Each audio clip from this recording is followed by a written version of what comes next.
ሰዎች ለመኖሪያነት ከሚመርጧት ሰፈር ውስጥ ቁጥር 1 የሆነችው ገርጂ መብራት ኃይል ላይ ይህንን የመሰለ ግንባታው 95% የደረሰ ቅንጡ መኖሪያ ቤት በ2 ወር ጊዜ ውስጥ የምትረከቡትን ቤቶች ለሽያጭ አውጥተናል። ወደ ውስጥ ገብተን ለሽያጭ አውጡትን ቤቶች እናያለን። ተከተሉ።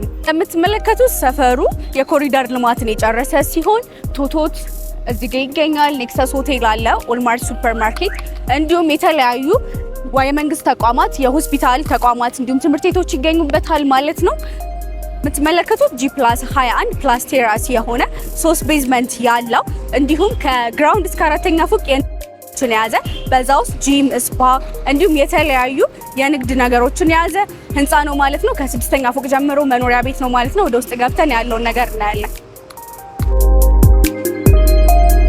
4ኛ ፎቅ ደግሞ የሊፍት ስራ የተጀመረለት ነው ማለት ነው። እንደምታዩት ይሰራል። ይሄንን እሺ እንደወረድን የምናገኘው ደግሞ ጂም ኤንድ ስፓ የሚኖርበትን ፍሎር ነው ማለት ነው። 4ኛ ፎቅ ላይ ጂም ኤንድ ስፓ የሆነ ነው። ስፋቱ ይሄንን ይመስላል። በደንብ ተመልከቱት። እዛ ቀጣይ የምንሄደው ወደ መኖሪያ ቤቱ ነው ማለት ነው። አሁን የምንገኘው 194 ካሬ ባለ 3 መኝታው ላይ ነው። እንደምታዩት ራሱን የቻለ ዳይኒንግ ኤሪያ አለው እንዲሁም ሰፊ ሳሎን ከባልከን ጋር አብሮ አለው ማለት ነው። ቤቱ ናቹራል ላይት አለው። በዛም ተጨማሪ ደግሞ ኪችኑ ስናይ ኦፕን ኪችን ነው።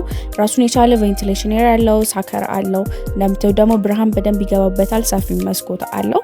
ከዛ ደግሞ ቀጣይ ወደ ማስተር ቤድሩሙ እንሄዳለን።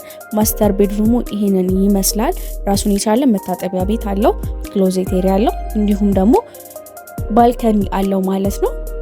ከዛ ደግሞ ተጨማሪ 2 መኝታ ቤቶች ላይ እናያለን ማለት ነው። እነኚህ የምታያቸው የልጆች መኝታ ቤት ናቸው። ራሳቸውን የቻለ ክሎዜት ኤሪያ ደግሞ እንደ ልጆች መኝታ ቤት አይደለም፣ ሰፋም ያለ ነው። 3ኛው መኝታ ቤትም እንደምታዩት ይህንን ይመስላል ማለት ነው። ከዛ በተጨማሪ ደግሞ ኤክስትራ ሩሞች አሉ። ያ ማለት ሜድስ ሩም፣ ስቶር ክፍል የምታደርጉት ወይም ደግሞ ሜድስ ሩም ወይም ስቶር ክፍል የምታደርጉት እና ደግሞ ላውንደሪ ኤሪያ አለ። እንደምታዩት ደግሞ በ94 ካሬው ላይ 3 መታጠቢያ ቤቶች ይገኙበታል ማለት ነው። አንድ የገስት መታጠቢያ ቤት፣ 2ቱ ደግሞ ለመኝታ ቤቶቹ ማለት ነው የሚሆነው። ይህንን ይመስላል። እንዲሁም ደግሞ 60% የባንክ ብድር የተመቻቸለት ነው። መክፈል የሚጠበቅባችሁ የዚህን 20% ቅድመ ክፍያ ነው ማለት ነው። ሳይታችን ይህን ይመስላል ማለት ነው። 60% የባንክ ብድር የተመቻቸለት ነው ማለት ነው። 20% ጀምሮ ቅድመ ክፍያ መክፈል ትችላላችሁ። የተቀረውን 20% በ6 ወር ጊዜ ውስጥ ነው የምትከፍሉት። የባንኩ ብድር ደግሞ ለ20 ዓመታት የተመቻቸ ነው ማለት ነው። ከ172 ካሬ ጀምሮ እስከ 204 የካሬ አማራጮች ማግኘት ትችላላችሁ።